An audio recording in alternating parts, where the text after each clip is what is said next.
ਵਾਹਿਗੁਰੂ ਜੀ ਕਾ ਖਾਲਸਾ, ਸ੍ਰੀ ਵਾਹਿਗੁਰੂ ਜੀ ਕੀ ਫਤਿਹ। ਗੁਰੂ ਰੂਪ ਪਿਆਰੀ ਸਾਧ ਸੰਗਤ, ਗੁਰੂ 10ਵੇਂ ਪਾਤਸ਼ਾਹ ਜੀ ਦਾ ਇਤਿਹਾਸ ਜੋ ਚੱਲ ਰਿਹਾ, ਉਸ ਦੀ ਕਥਾ ਵਿਚਾਰ ਲੜੀਵਾਰ ਸਤਿਗੁਰੂ ਜੀ ਪੌਂਟਾ ਸਾਹਿਬ ਹਨ। ਤਾਂ ਉੱਥੋਂ ਸ਼ੇਰ ਦਾ ਸ਼ਿਕਾਰ ਕਰਨ ਜਾਣੇ ਤੋਂ ਸ਼ਿਕਾਰ ਖੇਡਦੇ ਸੀ। ਰਾਜਾ ਫਤਿਹ ਸ਼ਾਹ ਅਤੇ ਰਾਜਾ ਮੇਦਨੀ ਪ੍ਰਕਾਸ਼ ਦੋਵੇਂ ਮਿੱਤਰ ਬਣ ਗਏ, ਆਪਸ ਵਿੱਚ ਇਕੱਠੇ ਹੋ ਗਏ। ਪਹਿਲਾਂ ਉਹਨਾਂ ਦੀ ਲੜਾਈ ਸੀ, ਸਤਿਗੁਰੂ ਜੀ ਨੇ ਸੁਲ੍ਹਾ ਕਰਾ ਦਿੱਤੀ। ਬੜੇ ਪ੍ਰੇਮ ਨਾਲ ਇਕੱਠੇ ਰਹਿਣ ਲੱਗ ਪਏ ਦੋਵੇਂ ਸਤਿਗੁਰੂ ਜੀ ਪਾਸ ਰਹਿੰਦੇ। ਸਵੇਰ ਦੀ ਪਾਠ ਪੂਜਾ ਤੋਂ ਵਿਹਲੇ ਹੋ ਕੇ ਤਿੰਨੇ ਸ਼ਿਕਾਰ ਖੇਡਣ ਤੁਰ ਜਾਂਦੇ। ਨਾਲ ਸਤਿਗੁਰੂ ਜੀ ਜਾਂਦੇ, ਦੋਨੇ ਬਾਦਸ਼ਾਹ ਜਾਂਦੇ। ਨਾਹਣ ਦੇ ਜੰਗਲਾਂ ਵਿੱਚ ਸ਼ੇਰ ਆਮ ਸਨ, ਪਰ ਉਨੀ ਦਿਨੀ ਇੱਕ ਬੱਬਰ ਸ਼ੇਰ ਕਿਹਰ ਆ ਗਿਆ। ਉਸ ਦੇ ਕੋਲੋਂ ਪਰਜਾ ਭੈ ਭੀਤ ਹੋ ਗਈ। ਉਹਦੀ ਗਰਜ ਵੀ ਬਹੁਤ ਧਰਤੀ ਨੂੰ ਕੰਬਾਉਂਦੀ ਸੀ। ਬੱਬਰ ਸ਼ੇਰ ਦੀ ਉਸ ਇਲਾਕੇ ਦੇ ਮੁਖੀਏ ਸਤਿਗੁਰੂ ਜੀ ਦੇ ਪਾਸ ਆਏ ਅਤੇ ਉਹਨਾਂ ਨੇ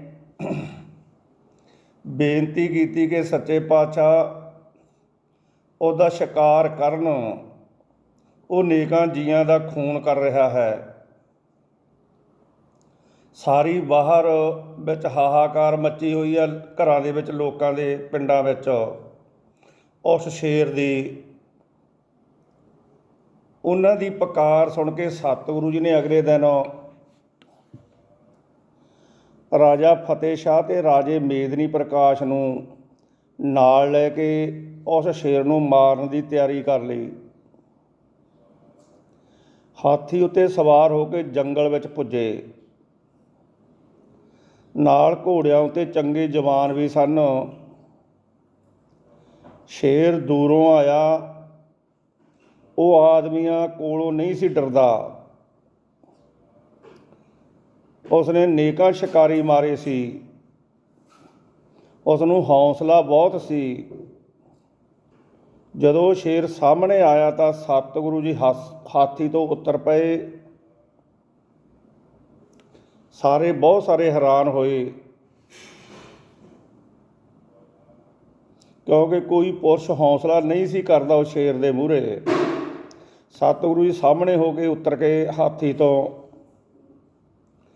ਉਸ ਦੇ ਸਾਹਮਣੇ ਹੋਣ ਦਾ ਰਾਜਾ ਮੇਦਨੀ ਪ੍ਰਕਾਸ਼ ਅਤੇ ਫਤਿਹ ਸ਼ਾਹ ਰੋਕਣ ਲੱਗੇ ਕਿ ਸਤਿਗੁਰੂ ਜੀ ਪੈਦਲ ਵੱਲ ਨਾ ਵਧਣ, ਸ਼ੇਰ ਵੱਲ ਪੈਦਲ ਹੋ ਕੇ ਨਾ ਵਧਣ। ਹੁਣ ਸਤਿਗੁਰੂ ਜੀ ਨਾ ਰੁਕੇ। ਉਹਨਾਂ ਨੂੰ ਸ਼ਾਇਦ ਸ਼ੇਰ ਨੇ ਭਾਖਿਆ ਦੇ ਕੇ ਸੱਦਿਆ ਸੀ। ਸਾਹਿਬ ਤਲਵਾਰ ਨੂੰ ਘੁਮਾਉਂਦੇ ਅਤੇ ਲਿਸ਼ਕਾਉਂਦੇ ਹੋਏ ਅੱਗੇ ਵਧੇ। ਸ਼ੇਰ ਵੀ ਅੱਖਾਂ ਵਿੱਚ ਅੱਖਾਂ ਪਾਈ ਅੱਗੇ ਵਧਿਆ, ਪਰ ਉਹਦਾ ਬਲ ਮੱਠਾ ਹੋ ਗਿਆ ਸ਼ੇਰ ਦਾ। ਉਹ ਤਾਂ ਸ਼ਾਇਦ ਜਾਣ ਕੇ ਮਰਨਾ ਚਾਹੁੰਦਾ ਸੀ, ਜਾਂ ਜੂਨਾਂ ਦੀ ਉਮਰ ਮੁੱਕ ਚੁੱਕੀ ਸੀ। ਸਤਿਗੁਰੂ ਦੇ ਨੇੜੇ ਆ ਕੇ ਉੱਪਰ ਨੂੰ ਉਛਲਿਆ। ਜਿਉਂ ਜੀ ਸ਼ੇਰ ਉਛਲਿਆ, ਤਿਉਂ ਹੀ ਸਤਿਗੁਰੂ ਜੀ ਨੇ ਝਟਪਟ ਵੀਰ ਆਛੜ ਹੋ ਕੇ ਢਾਲ ਅੱਗੇ ਕਰ ਦਿੱਤੀ ਅਤੇ ਤਲਵਾਰ ਦਾ ਵਾਰ ਕੀਤਾ। ਉਹ ਵਾਰ ਖਾਲੀ ਨਾ ਗਿਆ। ਸੀਨੇ ਵਿੱਚ ਤਲਵਾਰ ਖੁੱਭ ਕੇ ਦੂਸਰੇ ਪਾਰ ਨਿਕਲ ਗਈ। ਸ਼ੇਰ ਕਿਲਕ ਕੇ ਮਾਰ ਕੇ ਉਲਟਾ ਕੇ ਧਰਤੀ ਉੱਤੇ ਡਿੱਗ ਪਿਆ। ਸਤਿਗੁਰੂ ਨੇ ਤਲਵਾਰ ਖਿੱਚ ਲਈ ਅਤੇ ਦੂਸਰਾ ਵਾਰ ਕਰਨਾ ਮੁਨਾਸਬ ਨਾ ਸਮਝਿਆ, ਕਿਉਂਕਿ ਹੋਰ ਹੀ ਕੌਤਕ ਵਰਤ ਗਿਆ। ਰਾਜਾ ਮੇਦਨੀ ਪ੍ਰਕਾਸ਼ ਅਤੇ ਫਤਿਹ ਸ਼ਾਹ ਸਤਿਗੁਰੂ ਦੇ ਹੌਸਲੇ ਨੂੰ ਦੇਖ ਕੇ ਬਹੁਤ ਹੈਰਾਨ ਹੋ ਰਹੇ ਸਨ।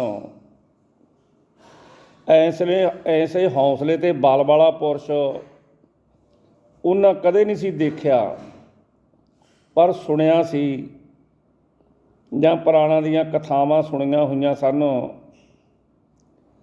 ਪਰ ਸਤਿਗੁਰੂ ਜੀ ਜਿਸ ਬਲੀ ਗੁਰੂ ਦੇ ਪੋਤਰੇ ਸਨ, ਉਹਨਾਂ ਨੇ ਅਨੇਕਾਂ ਸ਼ੇਰ ਸ਼ਮਸ਼ੀਰ ਨਾਲ ਝਟਕਾਏ ਸਨ। ਪਰ ਦੂਜਾ ਕੌਤਕ ਦੇਖ ਕੇ ਹੈਰਾਨ ਹੋਏ ਕਿ ਬੱਬਰ ਸ਼ੇਰ ਦੇ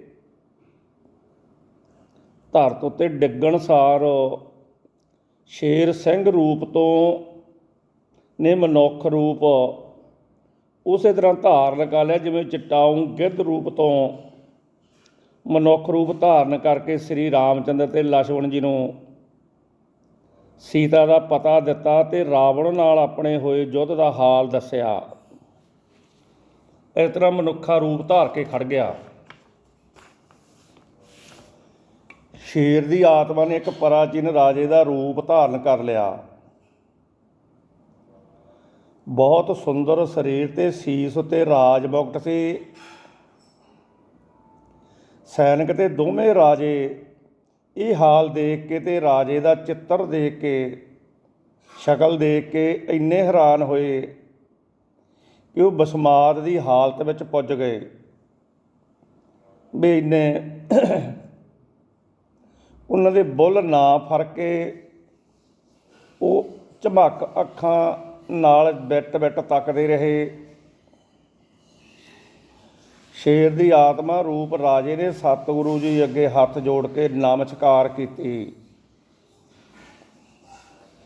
ਨਮਸਕਾਰ ਕਰਨ ਦੇ ਪਿੱਛੋਂ ਉਸਨੇ ਮਨੁੱਖੀ ਬੋਲੀ ਵਿੱਚ ਆਖਿਆ, ਹੇ ਸਤਿਗੁਰੂ ਜੀ, ਆਪ ਦੀ ਦਇਆ ਦ੍ਰਿਸ਼ਟੀ ਨਾਲ ਮੇਰੀ ਕਲਿਆਣ ਹੋਈ ਹੈ। ਮੈਂ ਰਾਜਾ ਸਾਂ ਅਤੇ ਮੇਰਾ ਨਾਮ ਜੈਦਰਥ ਸੀ। ਮਹਾਭਾਰਤ ਦੇ ਸਮੇਂ ਪਾਂਡਵਾਂ ਦੇ ਵਿਰੁੱਧ ਅਤੇ ਕੌਰਵਾਂ ਦਾ ਹਾਮੀ ਸਾਂ। ਯੁੱਧ ਭੂਮੀ ਵਿੱਚ ਮੈਂ ਅਨੇਕਾਂ ਪ੍ਰਕਾਰ ਦੇ ਬਲ ਛਲ ਕਰਕੇ ਅਭਿਮਨੂ ਜੈਸੇ ਧਰਮੀ ਬਲੀਆਂ ਨੂੰ ਮਾਰਿਆ। ਨੀਤੀ ਅਨੁਸਾਰ ਯੁੱਧ ਵਿੱਚ ਬਲ ਛਲ ਕਰ ਲਏ ਪਾਪ ਨਹੀਂ ਹਨ। ਹੰਕਾਰ ਵਿੱਚ ਵੀ ਮੈਂ ਬਹੁਤ ਸਾਂ। ਆਖਰ ਮੇਰੀ ਮੌਤ ਹੋਈ। ਸ੍ਰੀ ਕ੍ਰਿਸ਼ਨ ਜੀ ਦੇ ਇਸ਼ਾਰੇ ਨਾਲ ਇੱਕ ਮਹਾਬਲੀ ਨੇ ਮੈਨੂੰ ਮਾਰ ਦਿੱਤਾ ਸੀ।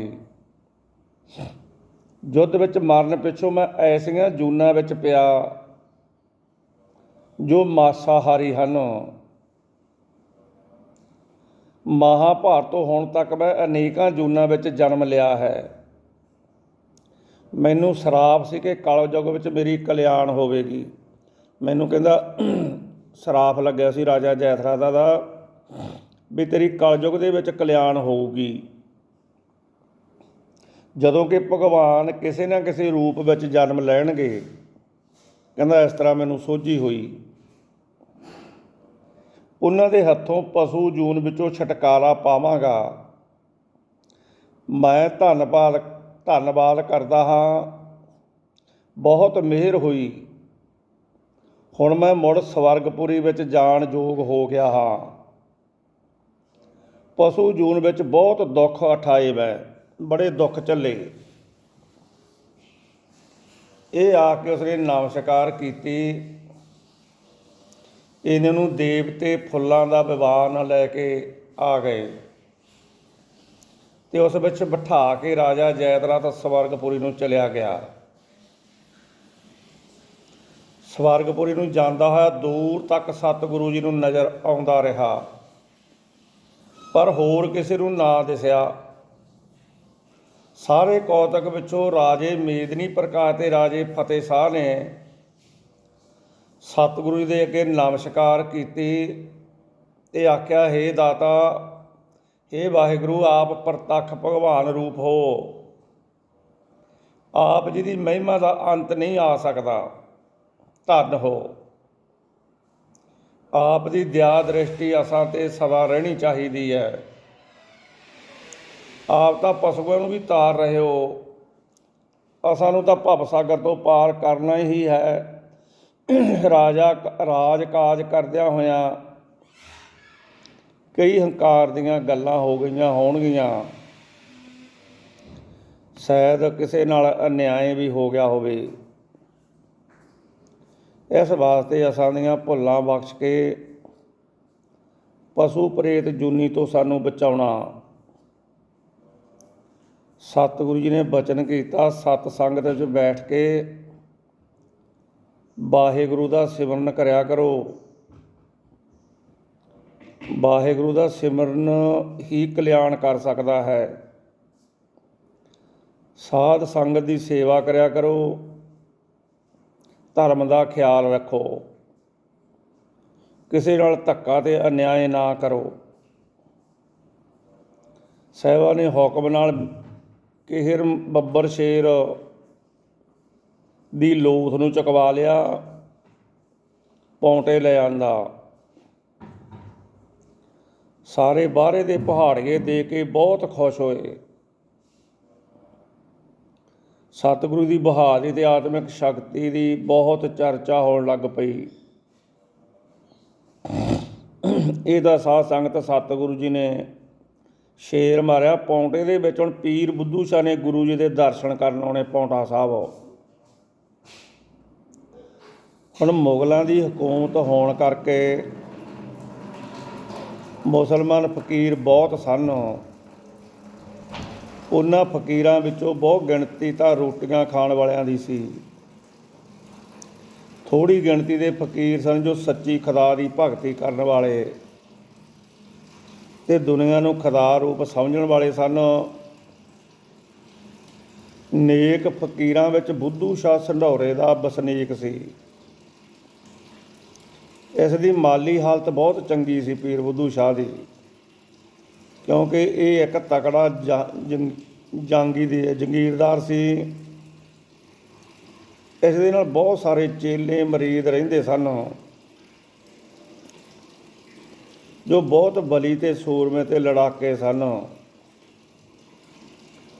ਆਪਣੀ ਜੰਗੀਰ ਦੀ ਰਾਖੀ ਬਦਲੇ ਇਸਨੇ ਚੇਲਿਆਂ ਦੀ ਹੀ ਸੈਨਾ ਰੱਖੀ ਹੋਈ ਸੀ ਪੀਰ ਬੁੱਧੂ ਸ਼ਾਹ ਨੇ।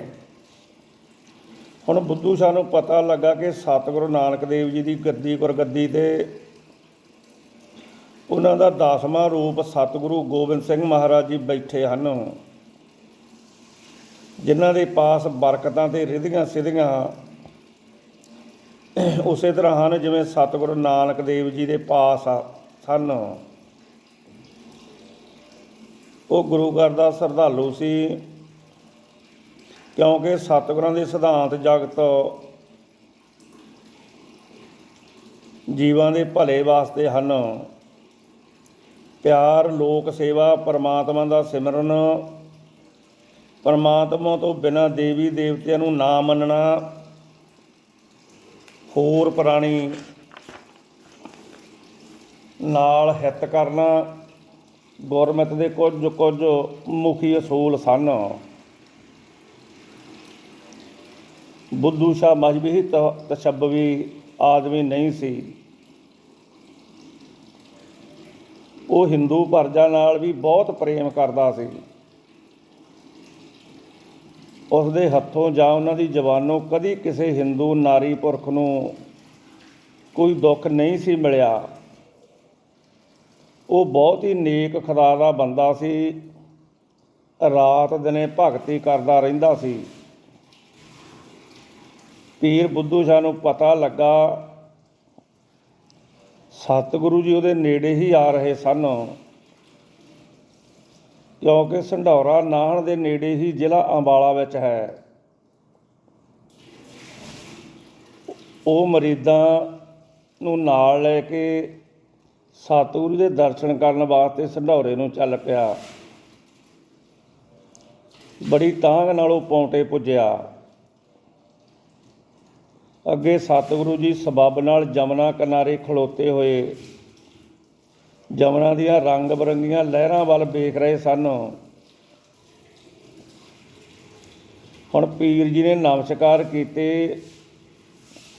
ਸਤਿਗੁਰੂ ਜੀ ਨੂੰ ਅੱਗੋਂ ਪ੍ਰਸੰਨਤਾ ਨਾਲ ਬਚਨ ਕੀਤਾ,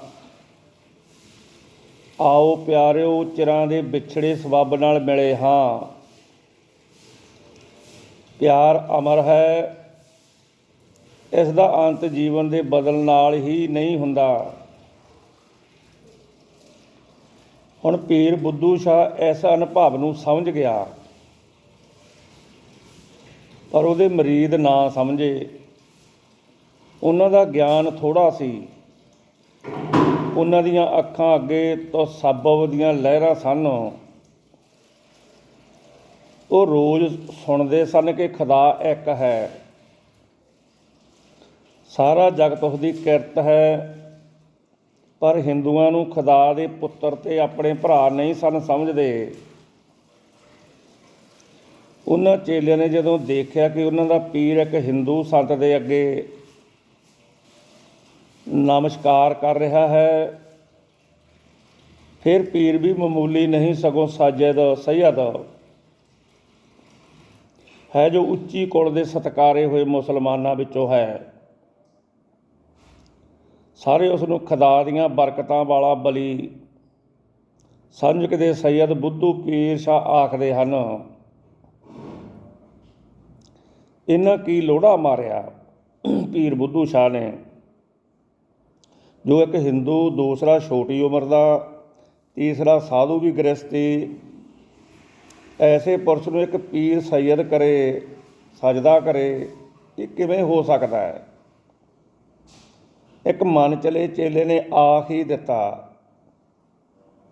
ਉਸਨੇ ਮਨ ਵਿੱਚ ਗੱਲ ਰੱਖਣੀ ਚੰਗੀ ਨਾ ਸਮਝੀ।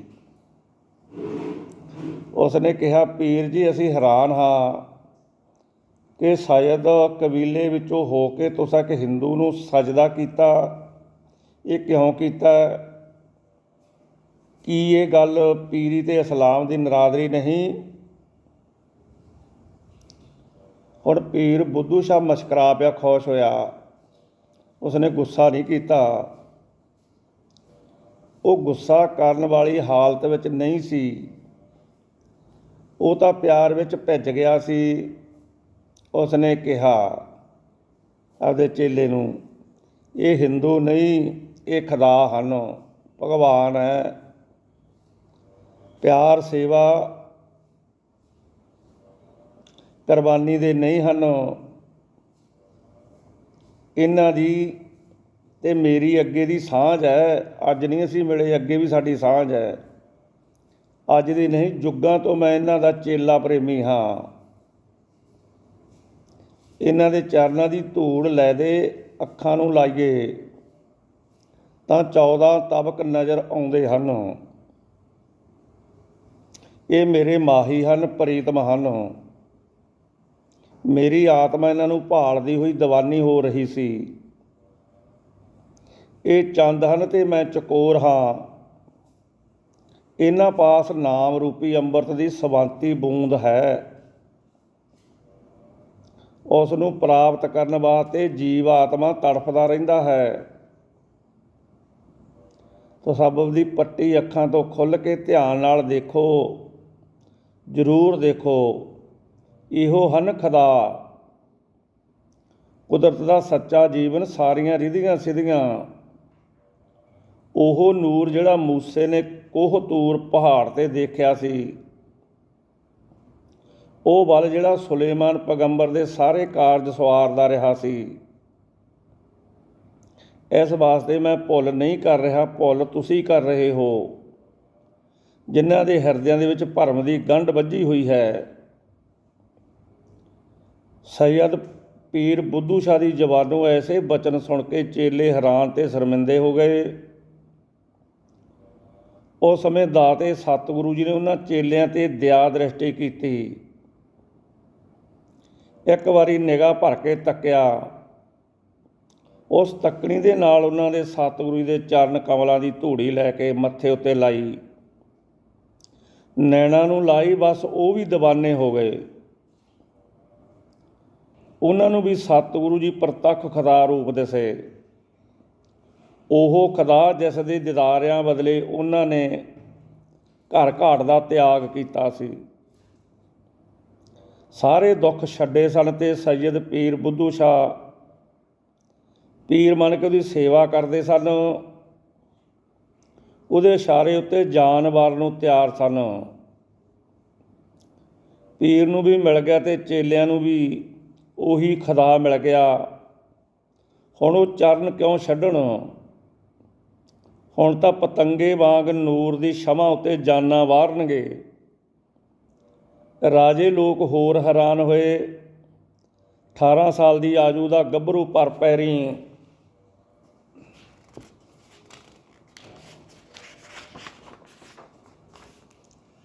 ਪੈਂਦੇ ਤੇ ਸਜਦ ਪੀਰ ਬੁੱਧੂ ਸ਼ਾਹ ਵਰਗੇ ਪੀਰ। ਫਿਰ ਪੀਰ ਵੀ ਉਸ ਜਾਤੀ ਦੇ ਧਰਮ ਦੇ ਜੋ ਹਿੰਦੂਆਂ ਨਾਲ ਨਫ਼ਰਤ ਕਰਦੇ ਸਨ, ਜੋ ਸਿੱਖਾਂ ਦੇ ਜਾਨੀ ਦੁਸ਼ਮਣ ਸਨ। ਇਹਨਾਂ ਸਜਦਾਂ ਤੇ ਮੌਲਵੀਆਂ ਨੇ ਸਤਿਗੁਰੂ ਜੀ ਦੀ ਮਹਿਮਾ ਵਧਾ ਦਿੱਤੀ। ਸਾਰੇ ਨਾਨ ਪਰਬਤ ਵਿੱਚ ਉਸਤਤ ਹੋਣ ਲੱਗੀ। ਜਿੱਧਰ ਦੇਖਦੇ ਉੱਧਰ ਹੀ ਸਤਿਗੁਰੂ ਜੀ ਦਾ ਜਸ ਹੁੰਦਾ ਸੀ।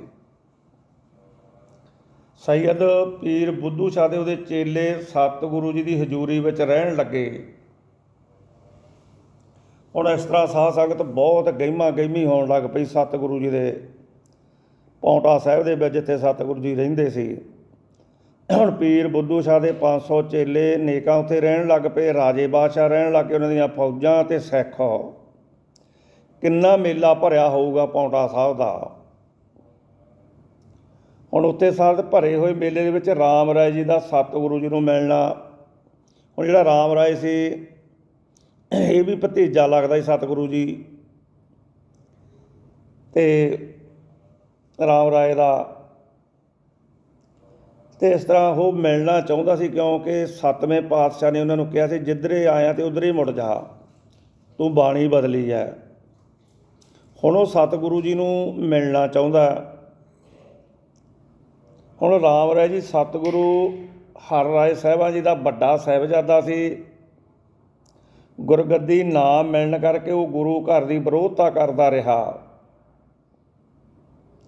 ਰੰਗਜੇਬ ਤੇ ਹਾਕਮਾਂ ਨੂੰ ਕਰਾਮਾਤਾਂ ਦਿਖਾਲ ਕੇ ਮਾਇਆ ਤੇ ਸਤਿਕਾਰ ਉਸਨੇ ਪ੍ਰਾਪਤ ਕਰ ਲਿਆ।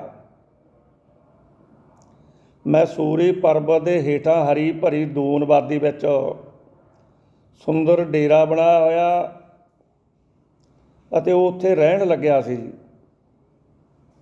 ਉਹਨਾਂ ਦਾ ਡੇਰਾ ਤਿਆਰ ਹੋਣ 'ਤੇ ਹੀ ਉਸ ਵਾਦੀ ਦਾ ਨਾਮ ਦੇਹਰਾਦੂਨ ਹੋ ਗਿਆ, ਜੋ ਅਜੇ ਤੱਕ ਕਾਇਮ ਹੈ। ਅਤੇ ਦੇਹਰਾਦੂਨ ਅੱਜ ਤਕੜਾ ਘੁੱਗ ਵਸਦਾ ਪਹਾੜੀ ਸ਼ਹਿਰ ਹੈ। ਰਾਮ ਰਾਏ ਜੀ ਦੀ ਧਰਮਸ਼ਾਲਾ ਇੱਕ ਵਿਸ਼ਾਲ ਅਤੇ ਸੁੰਦਰ ਮੰਦਰ ਹੈ,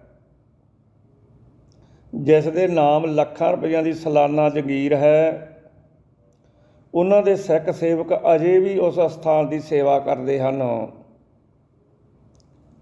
ਹੁਣ ਰਾਮ ਰਾਏ ਜੀ ਦੀ ਉਮਰ ਚੋਖੀ ਹੋ ਚੁੱਕੀ ਸੀ, ਵੱਡੀ ਹੋ ਚੁੱਕੀ ਸੀ। ਉਹ ਆਪਣੇ ਜੀਵਨ ਦਾ ਅੰਤ ਸਮਾਂ ਨੇੜੇ ਆਇਆ ਅਨੁਭਵ ਕਰ ਰਹੇ ਸਨ। ਰਾਮ ਰਾਏ ਜੀ ਕੁੱਝਾਂ ਨੂੰ ਇਹ ਵੀ ਅਨੁਭਵ ਹੋਇਆ ਕਿ ਉਹਦੇ ਮਸੰਦ ਹੁਣ ਉਹਦੇ ਕੋਲੋਂ ਬਾਗੀ ਹੋ ਰਹੇ ਹਨ। ਧਰਮ ਦਾ ਤਿਆਗ ਕਰਕੇ ਅਧਰਮ ਨੂੰ ਕਬੂਲ ਰਹੇ ਹਨ। ਅਨੇਕਾਂ ਆਪ ਹੁਦਰੀਆਂ ਕਰਦੇ ਹਨ। ਉਹਦੇ ਆਖੇ ਨਹੀਂ ਲੱਗਦੇ ਰਾਮ ਰਾਏ ਦੇ। ਉਹ ਮਸੰਦਾਂ ਦੇ ਕੋਲੋਂ ਤੰਗ ਆ ਗਏ ਸਨ, ਪਰ ਉਹਨਾਂ ਨੂੰ ਛੱਡ ਵੀ ਨਹੀਂ ਸਨ ਸਕਦੇ।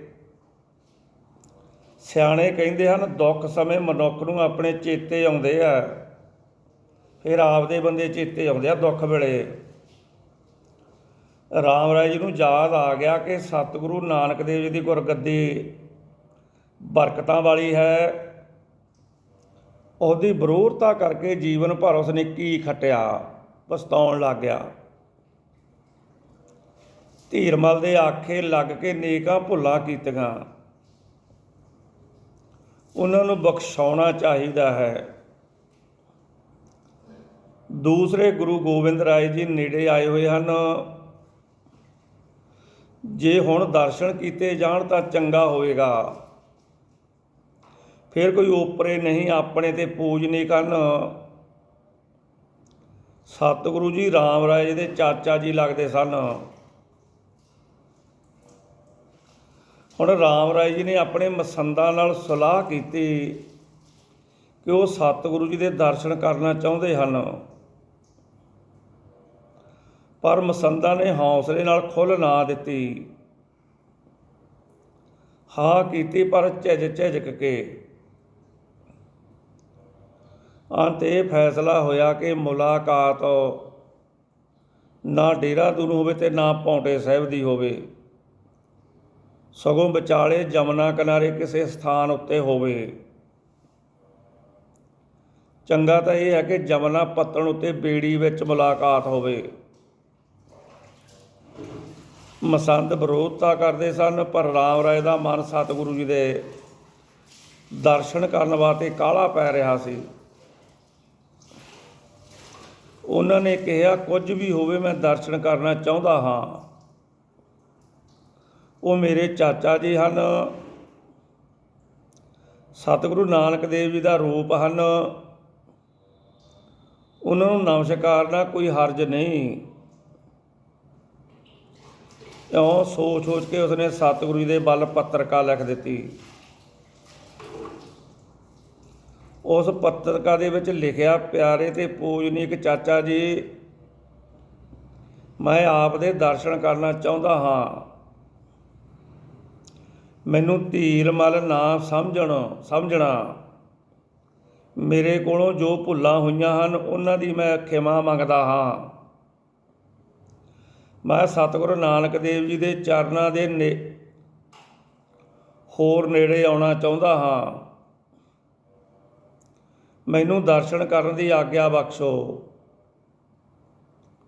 ਹੁਣ ਰਾਮ ਰਾਏ ਜੀ ਦੀ ਪੱਤਰਕਾ ਪਹੁੰਚੀ।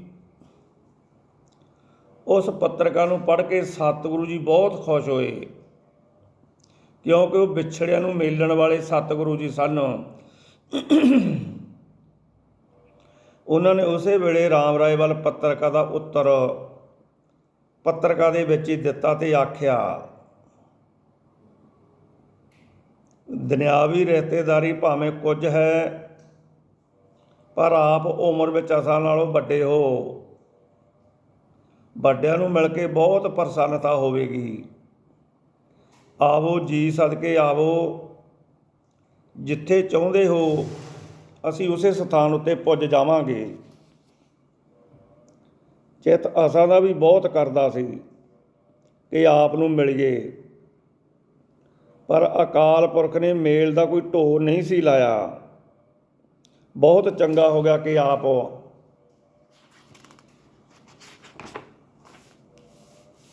ਨੇ ਅਸਾਂ ਨੂੰ ਯਾਦ ਕੀਤਾ। ਅਕਾਲ ਪੁਰਖ ਭਰੀ ਕਰੇਗਾ। ਸਤਿਗੁਰੂ ਜੀ ਮਿਹਰ ਕਰਨ।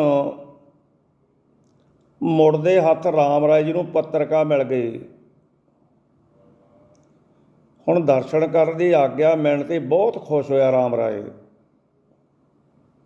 ਉਹਨਾਂ ਨੇ ਉਸੇ ਵੇਲੇ ਤਿਆਰੀ ਕੀਤੀ, ਨਾਲ ਮਸੰਦ ਵੀ ਹੋ ਤੁਰੇ। ਨਾਲ 200 ਜਵਾਨ ਸਨ। ਰਾਸ਼ਨ, ਤੰਬੂ, ਕਨਾਤਾਂ ਤੇ ਲੰਗਰ ਦਾ ਸਮਾਨ ਨਾਲ ਲੈ ਲਿਆ, ਗੱਡਿਆਂ ਦੇ ਉੱਤੇ ਲੱਦ ਲਿਆ। ਧੰਨ ਹੈ ਅਕਾਲ ਪੁਰਖ ਤੇ ਧੰਨ ਸੱਚਾ ਪਾਤਸ਼ਾਹ। ਸਤਿਗੁਰੂ ਦੋ ਵਿਛੜਿਆਂ ਨੂੰ ਮੇਲਦਾ ਹੈ। ਕਈ ਸਾਲ ਗੁਰੂ ਘਰ ਦੀ ਵਿਰੋਧਤਾ ਕਰਨ ਵਾਲਾ ਆਖਰ ਗੁਰੂ ਘਰ ਵੱਲ ਆਪ ਹੀ ਤੁਰ ਪਿਆ। ਸਾਰੀਆਂ ਕਰਾਮਾਤਾਂ, ਈਰਖਾਵਾਂ ਤੇ ਹੰਕਾਰ, ਲਾਲਚਾਂ ਨੂੰ ਭੁੱਲ ਗਿਆ। ਦੇਹਰਾਦੂਨ ਤੋਂ ਤੁਰ ਕੇ ਜਮਨਾ ਕਿਨਾਰੇ ਆ ਪੁੱਜਿਆ। ਕੈਸਾ ਸੁੰਦਰ ਤੇ ਮਨਮੋਹਣਾ ਸਮਾਂ ਸੀ, ਜਦ ਕਿ ਕਿਨਾਰੇ ਉੱਤੇ ਰਾਮ ਰਾਏ ਜੀ ਤੇ ਦੂਸਰੇ ਕਿਨਾਰੇ 'ਤੇ ਸਤਿਗੁਰੂ ਗੋਬਿੰਦ ਸਿੰਘ ਜੀ, ਦੋਵੇਂ ਚਾਚਾ ਭਤੀਜਾ ਇੱਕ ਦੂਸਰੇ ਨੂੰ ਮਿਲਣ ਵਾਸਤੇ ਤਾਂਘ ਰਹੇ ਸਨ। ਆਖਰ ਬੇੜੀਆਂ ਵਿੱਚ ਦੋਵੇਂ ਬੈਠੇ। ਇੱਕ ਦੀ ਬੇੜੀ ਪੂਰਬ ਨੂੰ ਤੁਰੀ ਤੇ ਦੂਸਰੇ ਦੀ ਪੱਛਮ ਨੂੰ। ਜਮਨਾ ਦਾ ਨਿਰਮਲ ਜਲ ਸ਼ਾਂਤ ਸੀ। ਉਹਦੇ ਧੰਨ ਭਾਗ ਸਨ ਜਿਹੜਾ ਸਤਿਗੁਰੂ ਜੀ ਦੇ ਦਰਸ਼ਨ ਕਰ ਰਿਹਾ ਸੀ। ਜਲ ਦੋਹਾਂ ਕਿਨਾਰਿਆਂ 'ਤੇ ਸਿੱਖ ਸੇਵਕ ਖਲੋਤੇ ਹੋਏ ਇਸ ਅਚਰਜ ਮਿਲਣੀ ਨੂੰ ਵੇਖ ਰਹੇ ਸਨ। ਦੋਵੇਂ ਬੇੜੀਆਂ ਵਿਚਾਲੇ ਜਮਨਾ ਦੇ ਇੱਕ ਦੂਸਰੇ ਦੇ ਨੇੜੇ ਆਈਆਂ। ਰਾਮ ਰਾਏ ਉੱਠ ਕੇ ਸਤਿਗੁਰੂ ਜੀ ਦੀ ਬੇੜੀ ਵਿੱਚ ਬੈਠ ਗਿਆ। ਸਤਿਗੁਰੂ ਨੇ ਵੱਡੀ ਆਜੂ ਵਾਲੇ ਜਾਣ ਕੇ ਸਤਿਕਾਰ ਕੀਤਾ, ਪਰ ਰਾਮ ਰਾਏ ਪਹਿਲਾਂ ਹੀ ਸਤਿਗੁਰੂ ਦੀ ਚਰਨੀ ਲੱਗ ਗਿਆ। ਹੁਣ ਚਾਚਾ ਭਤੀਜਾ ਬੜੇ ਉਤਸ਼ਾਹ ਤੇ ਪ੍ਰੇਮ ਨਾਲ ਮਿਲੇ, ਘੁੱਟ ਘੁੱਟ ਕੇ ਮਿਲੇ। ਸਾਰੇ ਬੈਰ ਵਿਰੋਧ ਨਸ਼ਟ ਹੋ ਗਏ। ਜਿਸ ਬੇੜੇ ਵਿੱਚ ਦੋਵੇਂ ਇਕੱਤਰ ਹੋਏ, ਉਹ ਬੇੜਾ ਮੁੜ ਆਣ ਕੇ ਕਿਨਾਰੇ ਨਹੀਂ ਲੱਗਾ, ਸਗੋਂ ਜਲ ਉੱਤੇ ਹੀ ਇੱਕ ਪਾਸੇ ਤੁਰਦਾ ਰਿਹਾ। ਤੇ ਮਸੰਦਾਂ ਸੇਵਕਾਂ ਤੇ ਸਿੱਖਾਂ ਕੋਲੋਂ ਦੂਰ ਦੋਵੇਂ ਸਤਿਗੁਰੂ ਤੇ ਰਾਮ ਰਾਏ ਜੀ ਬਚਨ ਵਿਲਾਸ ਕਰਦੇ ਰਹੇ। ਰਾਮ ਰਾਏ ਆਪਣੇ ਮਸੰਦਾਂ ਕੋਲੋਂ ਬਹੁਤ ਡਰਦਾ ਸੀ। ਉਸਨੇ ਸਤਿਗੁਰੂ ਜੀ ਨੂੰ ਕਿਹਾ, ਚਾਚਾ ਜੀ ਮੇਰੀ ਉਮਰ ਵਡੇਰੀ ਹੋ ਗਈ ਹੈ। ਇਹ ਵੀ ਭਾਖਿਆ ਆਉਂਦੀ ਹੈ ਕਿ ਮਨੁੱਖ ਜੀਵਨ ਦਾ ਅੰਤ ਸਮਾਂ ਨੇੜੇ ਆ ਰਿਹਾ ਹੈ। ਸੱਚਖੰਡ ਨੂੰ ਮੈਂ ਜ਼ਰੂਰ ਚਲਾਣਾ ਕਰ ਜਾਵਾਂਗਾ, ਪਰ ਅੱਗੋਂ ਜੋ ਹੋਣਾ ਉਹ ਤਾਂ ਵਾਹਿਗੁਰੂ ਨੂੰ ਤਾਂ ਪਤਾ ਹੈ। ਮੇਰੇ ਪਿੱਛੋਂ ਪ੍ਰਤੀਤ ਹੁੰਦੀ ਹੈ ਕਿ ਡੇਰੇ ਦਾ ਬਹੁਤ ਮੰਦਾ ਹਾਲ ਹੋਵੇਗਾ। ਮੇਰੇ ਮਸੰਦ ਬਹੁਤ ਭੂਤਰ ਗਏ ਹਨ, ਉਹ ਕਿਸੇ ਦੀ ਪਰਵਾਹ ਨਹੀਂ ਕਰਦੇ। ਤੁਸਾਂ ਦੀ ਨੂੰਹ ਪੰਜਾਬ ਕੌਰ ਨੂੰ ਜ਼ਰੂਰ ਤੰਗ ਕਰਨਗੇ। ਤੁਸਾਂ ਨੇ ਖਿਆਲ ਰੱਖਣਾ, ਉਹ ਭੂਤਨਿਆਂ ਦਾ ਰੂਪ ਧਾਰੀ ਫਿਰਦੇ ਹਨ। ਮੇਰੇ ਜਿਉਂਦੇ ਜੀ ਚਿੰਤਾ ਨਹੀਂ, ਪਰ ਮੇਰੇ ਪਿੱਛੋਂ ਡੇਰੇ ਦਾ ਖਿਆਲ ਰੱਖਣਾ। ਮਹਾਰਾਜ ਕਹਿੰਦੇ ਕੋਈ ਚਿੰਤਾ ਨਾ ਕਰੋ, ਅਕਾਲ ਪੁਰਖ ਭਲੀ ਕਰੇਗਾ। ਮਸੰਦਾਂ ਨੂੰ ਸੋਧਿਆ ਜਾਵੇਗਾ। ਮਸੰਦ ਜੇ ਭੂਤਰ ਗਏ ਹਨ ਤਾਂ ਜਿਵੇਂ ਭੂਤ ਨੇ ਸਿੱਧ ਸੋਧੇ ਜਾਂਦੇ ਹਨ, ਤਿਵੇਂ ਹੀ ਸੋਧੇ ਜਾਣਗੇ। ਕਿਸੇ ਤਰ੍ਹਾਂ ਦੀ ਚਿੰਤਾ ਨਾ ਕਰੋ। ਕੋਈ ਚਿੰਤਾ ਨਾ ਕਰੋ, ਅਕਾਲ ਪੁਰਖ ਭਲੀ ਕਰੇਗਾ। ਮਸੰਦਾਂ ਨੂੰ ਸੋਧਿਆ ਜਾਵੇਗਾ। ਮਸੰਦ ਜੇ ਭੂਤਰ ਗਏ ਹਨ ਤਾਂ ਜਿਵੇਂ ਭੂਤ ਨੇ ਸੋਧੇ ਜਾਣੇ ਉਵੇਂ ਸੋਧਾਂਗੇ। ਹੁਣ ਰਾਮ ਰਾਏ ਜੀ ਨੇ ਦੂਸਰੀ ਬੇਨਤੀ ਕੀਤੀ, ਸਤਿਗੁਰੂ ਨਾਨਕ ਦੇਵ ਜੀ ਦੀ ਗੁਰਗੱਦੀ ਰਿੱਧੀਆਂ ਸਿੱਧੀਆਂ ਦੀ ਮਾਲਕ ਹੈ। ਅਭਿਆਨ ਦੇ ਕਾਰਨ ਮੈਂ ਭੁੱਲ ਗਿਆ ਸਾਂ। ਮੈਂ ਜੀਵਨ ਵਿੱਚ ਬਹੁਤ ਭੁੱਲਾਂ ਕੀਤੀਆਂ, ਗੁਰੂ ਘਰ ਦੀ ਵਿਰੋਧਤਾ ਕੀਤੀ। ਮੇਰੀ ਵਿਰੋਧਤਾ ਦੇ ਕਾਰਨ ਸਿੱਖ ਸੰਗਤਾਂ, ਗੁਰੂ ਘਰ ਦੇ ਪ੍ਰੇਮੀਆਂ ਨੂੰ ਬਹੁਤ ਨੁਕਸਾਨ ਪੁੱਜਿਆ। ਮੈਂ ਖਿਮਾ ਦਾ ਜਾਚਕ ਹਾਂ, ਮੇਰੀ ਕਲਿਆਣ ਹੋਵੇ। ਮੇਰੇ ਹਿਰਦੇ ਵਿੱਚੋਂ ਹੰਕਾਰ ਤੇ ਈਰਖਾ ਦਾ ਨਾਸ ਹੋਵੇ। ਮੈਂ ਇਹ ਮੰਗ ਕਰਦਾ ਹਾਂ। ਮੇਰੀ ਬੇਨਤੀ ਹੈ, ਮੇਰੀ ਆਤਮਾ ਪਛਤਾ ਰਹੀ ਹੈ। ਆਪ ਸਤਿਗੁਰ ਹੋ, ਦੀਨ ਤੇ ਦੁਨੀਆ ਦੇ ਮਾਲਕ ਹੋ, ਬਖਸ਼ੋ ਮੈਨੂੰ। ਬਖਸ਼ਣਹਾਰ ਸਮਰੱਥ ਹੋ ਗੁਰੂ ਜੀ ਤੁਸੀਂ। ਇਉਂ ਆਖਦਿਆਂ ਰਾਮ ਰਾਏ ਜੀ ਨੇ ਸਤਿਗੁਰੂ ਦੇ ਚਰਨ ਫੜ ਲਏ। ਚਰਨਾਂ ਨੂੰ ਘੁੱਟਦਾ ਹੋਇਆ ਬੱਚਿਆਂ ਵਾਂਗ ਰੋ ਪਿਆ। ਉਸ ਦਾ ਰੋਣਾ ਉਸ ਦੀ ਆਤਮਾ ਦਾ ਸੁਧਾਰ ਕਰ ਰਿਹਾ ਸੀ। ਉਹ ਆਤਮਾ ਜਿਸ ਨੇ ਗੁਰਗੱਦੀ ਪ੍ਰਾਪਤ ਕਰਨ ਵਾਸਤੇ ਸੈਂਕੜੇ ਕੂੜ ਬੋਲੇ, ਹਜ਼ਾਰਾਂ ਦੇ ਦਿਲ ਦਿਖਾਏ ਤੇ ਮੁਗਲਾਂ ਦਾ ਸਾਥ ਦਿੱਤਾ, ਕਰਾਮਾਤਾਂ ਦਿਖਾਈਆਂ, ਸਿੱਖੀ ਦੇ ਪ੍ਰਚਾਰ ਦੇ ਵਾਧੇ ਵਿੱਚ ਰੁਕਾਵਟਾਂ ਪਾਈਆਂ। ਕੁਦਰਤ ਦੇ ਰੰਗ ਉਹ ਅੱਜ ਵੀ ਬੱਚਿਆਂ ਵਾਂਗ ਰੋ ਰਿਹਾ ਸੀ। ਸਤਿਗੁਰੂ ਜੀ ਦੀ ਦਇਆ ਦੇ ਘਰ ਆਏ। ਉਹਨਾਂ ਨੇ ਰਾਮ ਰਾਏ ਜੀ ਨੂੰ ਸਾਰੀਆਂ ਭੁੱਲਾਂ ਦੀ ਖਿਮਾ ਬਖਸ਼ ਦਿੱਤੀ। ਉਹਨਾਂ ਦਾ ਜਨਮ ਮਰਨ ਕੱਟ ਦਿੱਤਾ।